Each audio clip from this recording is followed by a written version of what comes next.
नमस्कार, मैं हूं ललिता और आप देख रहे हैं न्यूज प्लस 21। चलिए डालते हैं एक नजर सुबह की ताजा खबरों पर। नरेंद्र मोदी दुनिया के सबसे लोकप्रिय नेता, अमेरिकी राष्ट्रपति, 6वें और ब्रिटिश पीएम 10वें नंबर पर फिसले। उपचुनाव के बाद बीजेपी राष्ट्रीय कार्यकारिणी की आज पहली बैठक होगी। पीएम मोदी और राष्ट्रीय अध्यक्ष जेपी नड्डा भी रहेंगे मौजूद। महाराष्ट्र के रत्नागिरी और सिंधु दुर्ग जिले में तेज बारिश के आसार, मौसम विभाग ने जारी किया येलो अलर्ट।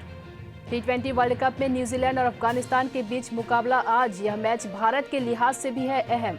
महाराष्ट्र के अहमदनगर में जिला अस्पताल में लगी आग, आईसीयू में भर्ती 11 मरीजों की मौत।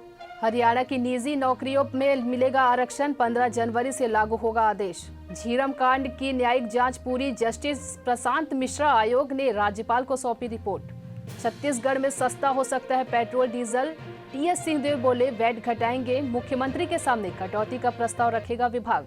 मॉल में लगी आग, लखनऊ में फायर ब्रिगेड और पुलिस की टीम ने 4 घंटे तक किया रेस्क्यू, एक की हालत बिगड़ी। इराक के प्रधानमंत्री मुस्तफा अल कदमी के घर पर ड्रोन अटैक, सेना बोली बाल बाल बचे पीएम। ऐसे ही तमाम जानकारी के लिए देखते रहिए न्यूज प्लस 21, आपके हक की बात।